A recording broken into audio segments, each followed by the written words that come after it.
Hi friends, welcome to my channel. ನೀವು first time ನನ್ನ channel ನೋಡ್ತಾ ಇದ್ರೆ ಸಬ್ಸ್ಕ್ರೈಬ್ ಮಾಡ್ಕೊಳ್ಳಿ ಫ್ರೆಂಡ್ಸ್.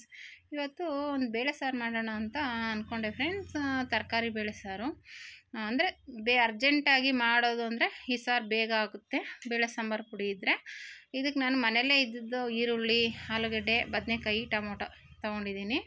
ಅಂದರೆ ತರಕಾರಿ ಇನ್ನೇನು ಇರಲಿಲ್ಲ, ಇದ್ದರೆ ಹಾಕ್ಬೋದು. ಈ ಬೇಳೆ ಹಾಕ್ಬಿಟ್ಟು ಚೆನ್ನಾಗಿ ತೊಳೆದ್ಬಿಟ್ಟು ಇಟ್ಕೋಬೇಕು.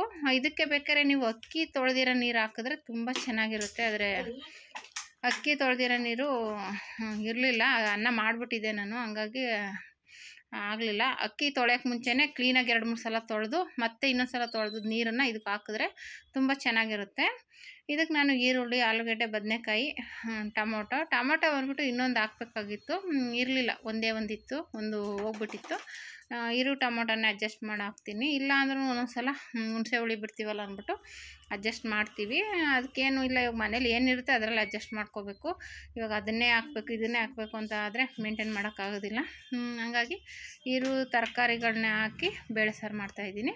ನೀವು ಇದ್ದರೆ ಇದಕ್ಕೆ ಬೀನಿಸು ಎಲ್ಲ ಹಾಕ್ಬೋದು. ಇರಲಿಲ್ಲ, ಇರೋಷ್ಟು ತರಕಾರಿಲೇ ಈ ಥರ ಟೊಮೊಟೊ ಎಲ್ಲ ಕಟ್ ಮಾಡಿ, ನಾನು ಒಂದೇ ಒಂದಿತ್ತಲ್ಲ ಹಂಗೆ ಕೈಯಲ್ಲೇ ಕಟ್ ಮಾಡಿ ಹಾಕಿದೆ. ಇದಕ್ಕೆ ಎಷ್ಟು ನೀರು ಬೇಕು ಅಷ್ಟು ಹಾಕ್ಕೊಂಡು ಒಂದು ಉಪ್ಪು ಹಾಕ್ಬಿಟ್ಟು ಒಂದು 2-3 ವಿಸಿಲ್ ಕೂಗಿಸ್ಕೋಬೇಕು. ಅದು ಕೂಗಬೇಕಾದ್ರೆ ಹತ್ರನೇ ಇರಬೇಕು, ಯಾಕೆಂದರೆ ಎಲ್ಲ ಉಕ್ಕಿ ಸುರಿದೋಗುತ್ತೆ. ಹತ್ರನೇ ಇಟ್ಕೊಂಡು ಸೌಟಲ್ಲಿ ಇದು ಮಾಡ್ಕೋಬೇಕು, ಇಲ್ಲಾಂದರೆ ಉಕ್ಕಿದ್ರೆ ಬೇಳೆ ಎಲ್ಲ ಬೆಂದಿರೋ ನೀರೆಲ್ಲ ಹೋಗ್ಬಿಡುತ್ತೆ. ಹತ್ರ ಇಟ್ಕೊಂಡೆ ಕೂಗಿಸ್ಕೋಬೇಕು. ಅದಕ್ಕೆ ನಾನು ಬೇಳೆ ಮತ್ತು ಹುಣ್ಸೆಹಣ್ಣು ರಸ, ಇದು ಖಾರದ ಪುಡಿ ಮತ್ತು ಹುಣ್ಸೆಹಣ್ಣು ರಸ ಹಾಕ್ಬಿಟ್ಟು ಚೆನ್ನಾಗಿ ಕುದಿಸ್ಬೇಕು. ಇದಕ್ಕೆ ಬೇಕಂದರೆ ಒಂದು ಒಗ್ಗರಣೆ ಹಾಕ್ಕೋಬೋದು. ನಾವು ಒಂದೊಂದು ಸಲ ಹಾಕ್ತೀವಿ, ಒಂದೊಂದು ಸಲ ಹಾಕಲ್ಲ ಒಗ್ಗರಣೆನ. ಈ ಸಲ ನಾನು ಒಗ್ಗರಣೆ ಹಾಕಿಲ್ಲ. ಇದು ಚೆನ್ನಾಗಿ ಕುದಿಸ್ಕೊಂಡ್ರೆ ಬೇಳೆ ಸಾರು ರೆಡಿ. ಇದಕ್ಕೆ ಒಂದು ಸ್ವಲ್ಪ ಕಾಯಿ ತುರಿ ಹಾಕಿದ್ರೂ ಆಗುತ್ತೆ, ನೀವು ಬೇಕು ಅಂದರೆ ಹಾಕ್ಕೋಬೋದು.